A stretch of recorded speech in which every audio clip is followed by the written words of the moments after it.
I was going to I was flipping through the pages that I write last night. I write poetry. Some call it poetry, others call them pieces. I prefer just to call them my writings. They're compilations of my thoughts and feelings throughout the last decade or so, throughout this past half a decade at least. I've had many adventures that my pen has captured the feeling as I've gone throughout each of them. So I picked out a few writings. Again, I did this in one of my earlier videos where I sat and allowed you to take in the self at whatever time I happen to write these pieces.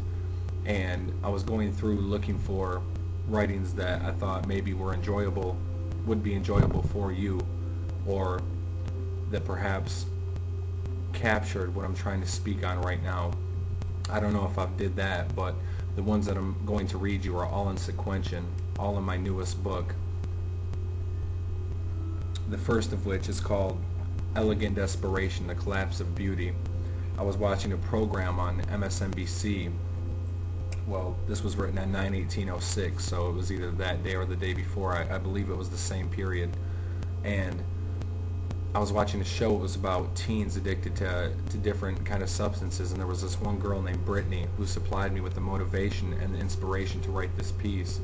She was just like an amazingly bright girl and so full of potential, yet teetering on the brink of oblivion by delving into these substances. And she supplied me with the motivation, and this is a collage of using. Again, it's called Elegant Desperation, The Collapse of Beauty. A symphony of life in the roll of the dice, with primordial ties to reward and decline. Different goals driven by, different morals derived from our parents promoting arrogant oracles like, what is wrong with society? What does haunted imply? When a heart's fully broken, such an emotional line. Deeply embedded in time, no preconception to rhyme. No dedication to trial and error, you're hopelessly timed. Just by the look in your eye, I can feel your pain. Just rearrange your ambition through your decision to change. Your elegance still conveys there's so much more you could gain. Until your motives are pure, they'll just be more of the same. Torn away from your soul by all the choices you've made, so amazingly cordial holding your future in vain. But I'll still pray for you. Beauty portrays each movement you make, and though it's faint, every whisper foretells finality's wake. So I think that really captured how I was feeling at that moment, and how my spirit was trying to speak to her, to tell her that there's definition outside of the substances, and no matter the tribulations and the how the physical reality provokes you to shelter the self and to retreat and restrict access to the true nature, there's always a way out, and there's always the higher manifestation that you can turn to and defeat the worldly preoccupations of the mind.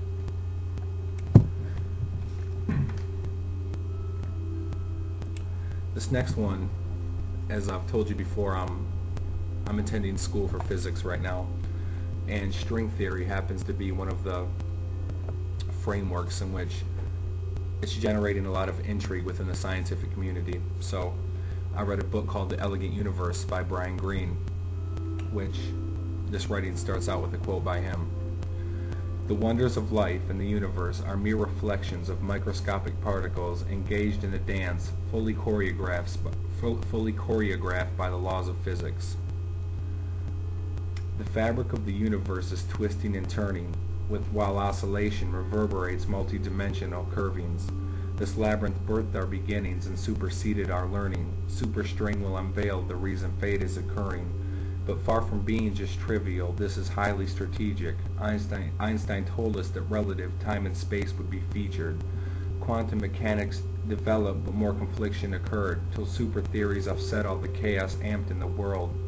Time occurring again and again, the cycle is certain, precisely birthed by beginnings misunderstood since averting our cosmic death at the singularity known as conception. Will we last or fall victim to Earth, discouraging lessons? Will our past tell a story of cosmic origin stenciled by precise innovation to mortal danger predestined? Before the wake is assembled, beware of what is at stake. I've realized my addition to life is told on the page. I just think that captures my deepest intrigue about the natural world around me, and through our exploration, how much has came to light, and how much we know, but yet how much there is that we are uncertain about, and how much is depicted in uncertainty even within this existence. But as far as the spatial dimensions, I think we're just beginning to scratch the surface of what nature is trying to tell us, and what is encoded within all of us to be deciphered if we utilize the clues given to us by the eternal incarnate. I had a couple more. I'm going to read one more. It shares the name of the title of one of my videos, which is called Facing the Kingdom, written on 9/18/06. In relation to time, is our death really certain? A myriad of convictions keep redefining my certainty. Realizing my yearning comes with the rising of verdict. So I'm sizing conditions that live inside of my person, appearing problem at first, but I search the heart for an answer, keeping mindful my caution when speaking promise unanswered. You'd be surprised by the stature of life as told in the cosmos, told of God in my past, but I think outside of the box now. Ticking clocks bearing witness to the significance borrowed, were empty articles written as heaven's gift for apostles. A thin divide very clouded, their inspiration undoubted, but motivation is questioned within their quest for a father. I reminisce on tomorrow, so I'm ahead of my time. My reflections undoubtedly resurrecting your mind. I've recreated the line of what is spoken and known. You presuppose, now be weary as I appear to the throne. Reading that over, it almost sounds like a mode of the ego, where I'm trying to elevate myself. I don't internalize it as that now, but I can see how that can be viewed as such. I will read the final one. It starts out by saying, with the answers eluding us, projections of illusion and disharmony affirm our cosmic condition. It's called Cosmic Condition, written on 9/23/06. Regenerations of chance, we've rediscovered our actions, reinvented our plan, and reaffirmed our reactions. Where am I going? Is that which has been unfolded regraphed? Is it open to speak on, or just rhetorical crafting? A place called home, in my memory, places only imagined. Planes explode as a caption, they're written only to accent. Premonitions exploding, I look for anything factual. My emissions encoding a dream bestowed as irrational.